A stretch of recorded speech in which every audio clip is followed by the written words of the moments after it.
Sir ఒకటే చెప్తున్నా, పవన్ కళ్యాణ్ గారు దేవుడు అంటారు కదా, ఇప్పుడు దేవుడు భయ్యా నిజంగా చెప్తున్నా. ఎందుకంటే నార్మల్ గా చెప్పుకోవాలంటే ఒక ఫ్యాన్ కి సంబంధించి హీరోలు చాలా మందిని ఇష్టపడతాం, కానీ ఎవరు మంచిగా చేస్తారు అనే దాని గురించి కూడా ఇంతవరకు ఎవరికి క్లారిటీ లేదు. నిజంగా తెలుగు ఇండస్ట్రీలో ఎప్పటికీ చిరస్కాలం నిలిచిపోయే హీరో అయినా దేవుడు అయినా పవన్ కళ్యాణ్ గారు అనుకోవచ్చు.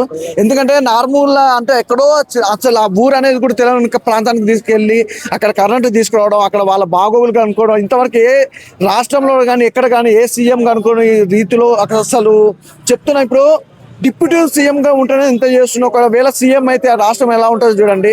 అసలు రాష్ట్రానికి పచ్చదనం ఇప్పుడు తీసుకొచ్చింది డిప్యూటీ సీఎం. అలాగే పిఠాపురం నియోజకవర్గం వస్తే చాలా రోజుల తర్వాత మళ్ళీ ఇప్పటికి వెళ్ళినాం భయ్య, ఒక ఎలక్షన్ల టైంలో వెళ్ళి ఇప్పుడు వెళ్తే ఆ రోడ్లు కానీ అక్కడ వాటర్ సదుపాయం కానీ రైతులు కానీ ఎంత హ్యాపీగా ఉన్నారంటే, నాకు తెలిసి రాష్ట్రంలో ఎక్కడా కూడా హ్యాపీ లేని వ్యక్తులందరూ చాలా మంది ఉంటారు. కానీ పిఠాపురం సంబంధించి పిఠాపురంలో ప్రతి ఒక్కరు కూడా చాలా హ్యాపీగా ఉన్న సిచ్యువేషన్ అనమాట. అలాగే మెయిన్ ఏంటంటే ఆ గ్రామానికి ఇంతవరకు అయింది కరెంట్ లేదు అంటే ఒక వెలుగులు తెచ్చిన దేవుడు అని అక్కడ ఉన్న తాండ ప్రజలే అంటారు. నేను దానికి ఏమంటారు?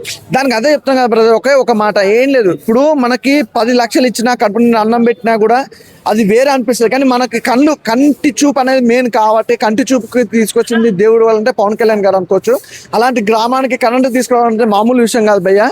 అసలు పట్టించుకోలేని ఊరు కూడా ఇంత బాగా పట్టించుకొని అక్కడ బాగోగులు చూడడం, ఆ తాండకి వెళ్ళడం, అక్కడ కరెంటు తీసుకురావడం, 85 లక్షలు ఎంతో అంటారు. సో అంత ఖర్చు పెట్టి ఎవరు చేస్తారు బ్రదర్? ఈ రోజుల్లో ఎవరు చేయరు. ఎవరు స్వార్థం, ప్రతి ఒక్కరు కూడా రాజకీయ నాయకుడికే అయినా కూడా హీరోకైనా కూడా స్వార్థం ఉంటుంది.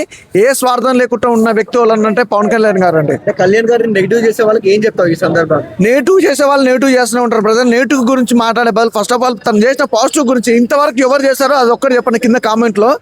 పవన్ కళ్యాణ్ గారు ఏది చేసినా కూడా ప్రజల కోసం ఇంత కష్టపడుతుండు. ఇంకా దాన్ని కూడా నెగిటివ్ చేయాలంటే ఇంకా మంచి చేసిన కూడా చెడు జరగాలనుకుంటే ఇంకా మీకు ఏం చేయలేము. మీ కష్టాలు మీరు పడండి, అతను మాత్రం మంచి చేస్తాడు పవన్ కళ్యాణ్ గారు, అందులో ఎలాంటి డౌట్ లేదు. థ్యాంక్స్ అన్న.